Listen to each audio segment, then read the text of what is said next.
rekan hamba Tuhan.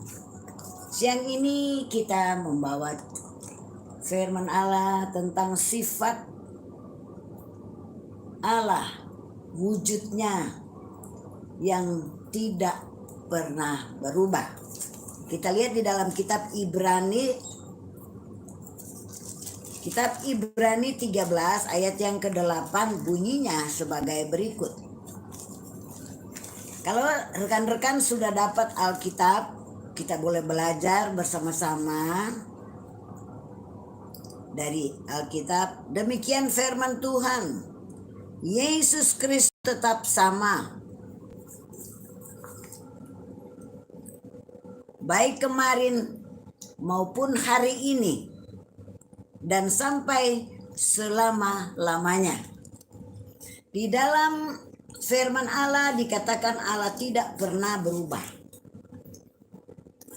Dalam arti kata, Dia Allah yang kekal. Artinya tidak terbatas oleh waktu dan oleh keadaan kita. Tuhan tetap menolong saudara dan saya di dalam segala hal. Karena Dia tidak berubah di dalam segala hal. Di dalam 1 Timotius 1 ayat 17 dikatakan demikian firman Allah. Hormat dan kemuliaan sampai selama-lamanya bagi Raja segala zaman. Raja yang kekal. Kemuliaannya sampai selama-lamanya. Bagi Raja segala zaman, Allah yang kekal, yang tidak nampak atau tidak kelihatan, dan yang esa. Amin. Itu yang dikatakan firman Allah di dalam kitab suci kita. Dia Allah yang kekal, Raja segala zaman. Dia tidak berubah dulu, sekarang, sampai selama-lamanya. Pada waktu saya berumur masih bayi, ya sekitar 5 tahun, saya diajak oleh nenek saya, namanya Yakoba Sumarau.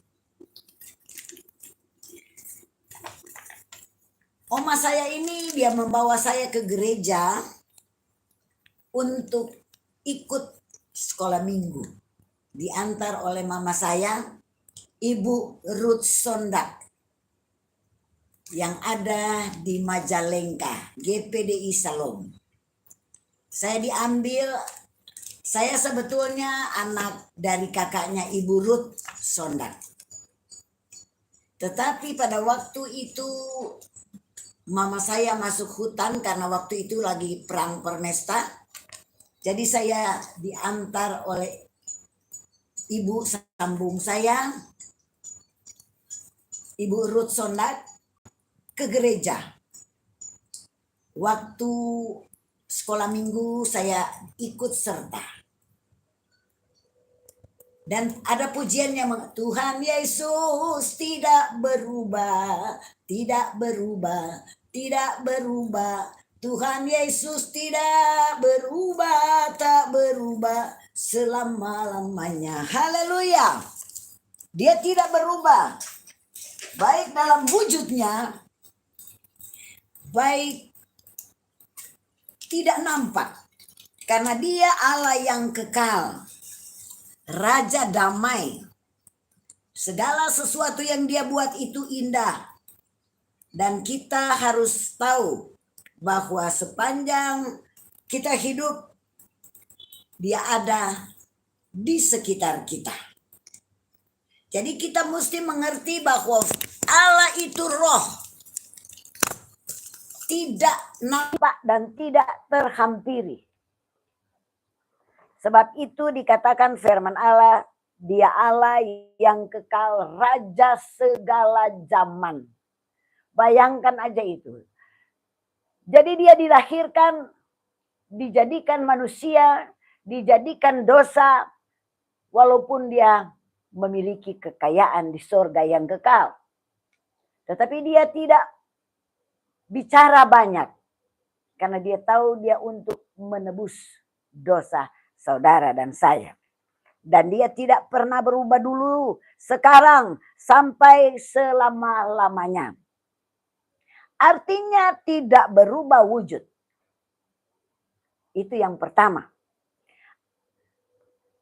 Yang kedua, tidak berubah dalam karakternya. Karena karakternya adalah kasih.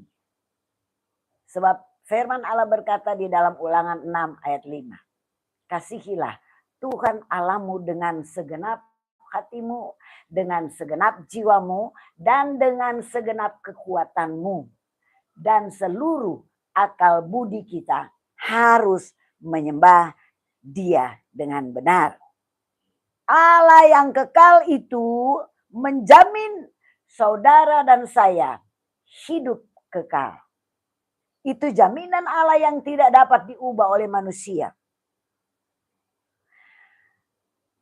Tidak berubah dalam pikiran. Yang ketiga, dalam Maleakhi 3 ayat 6. Kitab Maleakhi 3 ayat 6.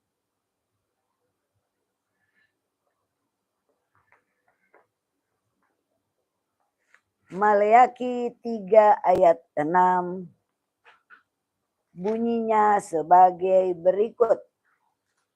3 ayat 6 bunyinya sebagai berikut. Bahwasanya aku Tuhan tidak berubah dan kamu Bani Yakub tidak akan lenyap. Jadi Bani Yakub itu adalah saudara dan saya. Jadi kita adalah umat pilihan Allah. Sejak zaman nenek moyang tidak akan lenyap. Tetapi sejak zaman nenek moyang ketetapanku dan tidak memeliharanya, kembalilah kepadaku, maka aku akan kembali kepadamu. Firman Tuhan semesta alam. Tetapi kamu berkata, dengan cara bagaimanakah kita harus kembali? Ayat selanjutnya, ayat 8. Bolehkah manusia menipu Allah? Namun kamu menipu aku. Tetapi kamu berkata dengan cara mengenai persembahan, persepuluhan, dan persembahan khusus. Jadi kita manusia semua kena kutuk karena selalu lupa. Padahal firman Allah sudah bilang kita tidak boleh lupakan perjanjian Allah. Allah itu kekal, tidak terbatas oleh apapun di dunia ini. Tembok setebal apapun dia tetap ada di dekat kita. Karena dia ada di dalam hati saudara dan saya. Contoh Yunus. Namun Allah berubah urusannya dengan manusia. Sebagai contoh Nabi Yunus. Disuruh ke Nineve. Tetapi dia lari ke Tarsis. Musa dan orang Israel. Perhatikan pentingnya pertobatan. Dengar baik. Pentingnya pertobatan. Pentingnya doa syafaat. Yang amat terpenting kita harus meresponi apa yang dikatakan oleh firman Allah. Itu biasanya terjadi di dalam keluarga sendiri. Lupa, maka Tuhan murka. Kita harus berpegang teguh pada janji-janjinya. Karena Ia yang menjanjikan itu setia.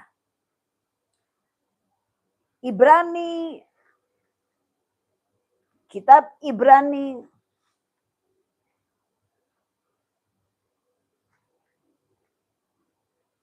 Ibrani 10 ayat 23. Kitab Ibrani, kita belajar menggali apa yang menjadi keinginan Tuhan di dalam kehidupan kita. Ibrani 10 ayat 23 berkata sebagai berikut. Demikian firman Allah. Kita baca dari ayat 22. Karena itu marilah kita menghadap Allah dengan hati yang tulus ikhlas. Jadi kalau kita mendengarkan firman Allah, kita harus tulus tunduk kepada otoritas Allah. Karena dia Allah yang pencemburu. Oleh karena hati kita telah dibersihkan dari hati nurani yang jahat. Dan tubuh kita telah dibasuh dengan air yang murni. Marilah kita teguh berpegang pada pengakuan tentang pengharapan kita. Sebab dia yang menjanjikannya sangat setia. Dia yang menjanjikan segalanya itu setia. Cuman manusia yang sering berubah-ubah.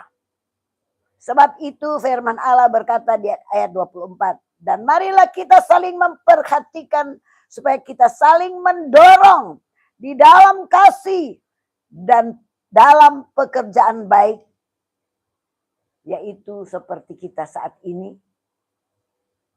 Janganlah kita menjauhkan diri dari pertemuan-pertemuan ibadah. Seperti yang dibiasa beberapa orang, tetapi marilah kita saling menasehati dan semakin giat melakukan menjelang hari Tuhan yang sudah dekat. Kita harus melekat kepada Tuhan. Karena firman Allah tidak pernah salah di dalam kehidupan kita. Dia selalu memberikan yang terbaik untuk kita. Dalam kitab Yakobus yang pertama ayatnya yang ke-17. Bunyinya sebagai berikut. Setiap pemberian yang baik dan setiap anugerah yang sempurna datangnya dari atas, diturunkan oleh Bapa segala terang. Dan tidak ada perubahan atau bayangan karena pertukaran. Tidak ada bayang-bayang perubahan. Manusia yang sering berubah. Sehingga kita kadang-kadang hari mulai ibadah kita masih nyenyak tidur. Hari mulai doa kita nyenyak enak-enak tidur. Padahal Tuhan menciptakan saudara dan saya. Langit dan bumi dia ciptakan. Dan tidak pernah berhenti berkarya. Ada pujian yang berkata, karya terbesar dalam hidupku, pengorbananmu yang selamatkanku. Dia adalah harta kita yang terbesar. Itu suatu jaminan. Dalam Injil Yohanes 3 ayat 16 dikatakan, karena begitu besar kasih Allah akan dunia ini, sehingga barang siapa yang percaya tidak binasa, melainkan beroleh hidup yang kekal. Oh haleluya. Itu sudah dijaminkan. Kita sudah dimeteraikan. Saat kita menerima Tuhan sebagai Tuhan dan Juru Selamat pribadi, kita sudah dimenangkan. Heranlah, heranlah Yesus buat saya, penghibur, Rajaku Maha Kuasa. Selamatkan kita dari dan melindungi kita dari segala malapetaka. Setiap pagi saya bangun tidur, Saya berdoa untuk suami, anak-anak, mantu-mantu, cucu, cicit saya. Para hamba-hamba Tuhan yang saya kenal, semua saya sebut satu persatu. Bos kami, saya bicara dengan Tuhan. Selamatkan mereka Tuhan. Karena Tuhan tidak mau ada satupun dari kita binasa. Tuhan mau kita tetap setia. Karena itu kita harus selalu melekat dengan Tuhan. Berpegang teguh pada janjinya karena dia setia. Dalam Ibrani 10 ayat 23. Saya yakin percaya. Dia Allah yang kekal. 1 Timotius 1 ayat 17. Bunyinya, hormat dan kemuliaan sampai selama-lamanya bagi raja segala zaman. Dengar baik. Hormat dan kemuliaan sampai selama-lamanya bagi raja segala zaman, Allah yang kekal, yang tidak nampak, dan yang esa. Esa itu satu. Jadi kita harus pahami bahwa firman Allah tidak ada yang salah. Alkitab tidak dapat diubah. Karena Alkitab atau kitab suci saudara dan saya diilhamkan Allah untuk memberikan kita kekuatan serta kemampuan. Jadi saya yakin percaya jika kita berpegang teguh pada perjanjian Allah,